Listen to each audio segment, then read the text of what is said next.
Depuis peu, Apple communique très fortement sur sa compatibilité avec les outils de Microsoft. On voit notamment de courtes publicités passer avec écrit MacBook c'est ouvrir Excel ou encore MacBook c'est faire tourner Word.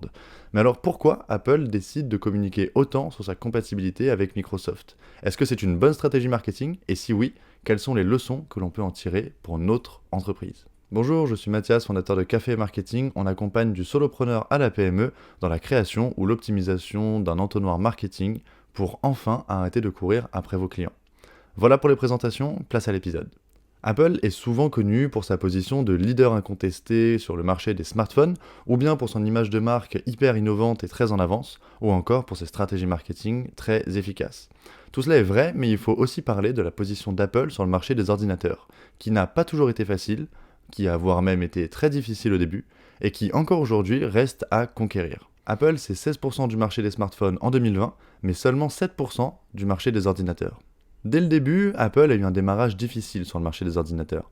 Ils ont lancé d'abord leur premier modèle, le Apple I, qui a été jugé trop niché, un peu trop destiné aux geeks de l'époque, et qui du coup n'a fait que très peu de ventes. Par conséquent, les concurrents s'emparent de toutes les parts de marché, et Apple se retrouve très en retard sur le sujet.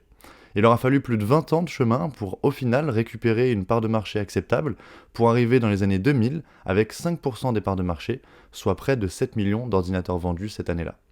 Après la conquête, il est temps de confirmer. Après avoir récupéré leurs 5% de parts de marché, il est temps de développer ça et de prouver que sur la durée, Apple saura continuer de convaincre les utilisateurs. Et c'est ce qu'ils ont fait. En 2010, ils atteignent les 8% de parts de marché. Et aujourd'hui, on considère que 1 ordinateur sur 10 provient de chez Apple. Autrement dit, ils sont passés d'un échec assez cuisant à finalement, 40 ans plus tard, une belle réussite et 10% des parts de marché. Plus impressionnant encore, Apple est la seule marque du secteur des ordinateurs à être en jolie croissance à 2 chiffres. La plupart des marques sont en décroissance sur un secteur des ordinateurs en ralentissement assez important ces dernières années, et Apple arrive joliment avec un plus 20 et quelques pourcents de croissance je crois sur l'année dernière. Mais alors comment transformer l'essai? Comment rendre cette position favorable très favorable et comment faire pour pérenniser cette réussite? Tout simplement en allant convaincre les non-utilisateurs qu'Apple est fait pour eux. Et pour les convaincre, il faut leur démontrer qu'on ne changera pas leurs habitudes. C'est pour ça qu'Apple insiste sur sa compatibilité entre MacBook et Microsoft. C'est pour aller convaincre les non-utilisateurs qu'ils peuvent être rassurés et peuvent passer le cap d'aller chez Apple.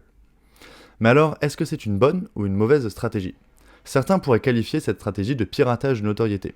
Le piratage de notoriété, très simplement, ce serait dire qu'Apple surfe sur la notoriété d'Excel ou de Word pour vendre ses produits. Mais il faut être réaliste. En 2023, Apple, c'est clairement pas la marque qui a besoin de notoriété. En 2023, Apple, c'est la marque qui a besoin de rassurer les non-clients. Apple, c'est la marque qui doit réussir à parler à ce fameux comptable de 45 ans qu'ils n'ont pas encore réussi à convaincre.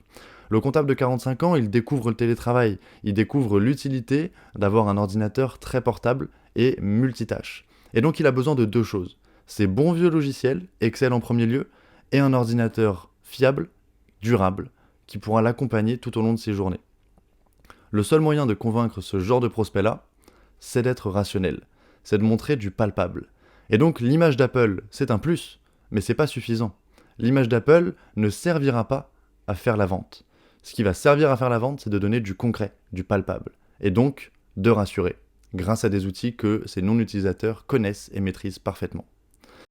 Donc oui, c'est une bonne stratégie. Apple fait bien de se baser sur des exemples très concrets, connus de tous, pour montrer que son produit peut être destiné au grand public, et pas seulement aux pros Apple. Et donc, qu'est-ce qu'on peut retenir de cette stratégie? Qu'est-ce qu'on pourrait appliquer à nos entreprises grâce à cette leçon que l'on vient de voir sur Apple? Tout simplement que peu importe la taille et la réussite de votre business, peu importe la croissance de votre business et celle de vos concurrents, il faut toujours se remettre à la place des clients. Et j'irai même plus loin, il faut toujours se mettre à la place des non-clients. Se poser la question du frein. Quels sont les vrais freins? Qu'est-ce qui empêche réellement un client de devenir client chez vous? Qu'est-ce qui fait qu'aujourd'hui il va acheter son produit ailleurs? Ou tout simplement qu'est-ce qui fait qu'aujourd'hui il n'achète pas du tout le produit que vous lui proposez? Et ensuite, il faut se poser la question de l'image, du prix, de la qualité, des fonctionnalités. Est-ce que tous ces points-là sont en accord avec le client que vous ciblez? C'est la fin de cet épisode, j'espère vous avoir appris quelque chose. Si c'est le cas, je vous invite à noter le podcast, ça m'aide vraiment beaucoup.